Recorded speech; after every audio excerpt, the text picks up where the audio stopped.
Autologous fecal microbiota transplantation, or a-FMT, is where a person conserves their own gut microbiome by providing a sample of their stool when in a healthy state and storing it long-term in what's called a biome bank. These are facilities that are specialized in processing and storing the gut microbiome. At some later point in the event of gut dysfunction or other gut alterations, a person can then use their own sample for a-FMT. You can actually use your own gut microbiome to restore itself.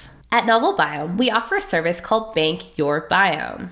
We collect and store your gut microbiome from your stool sample in your current healthy state to be stored and used later in the event of future microbiome damage. Research shows that restoring the gut microbiome may be a successful strategy to better health and to recover from disease. If you want to know more about the gut microbiome, check out our other videos on why it's important and what can damage the gut microbiome.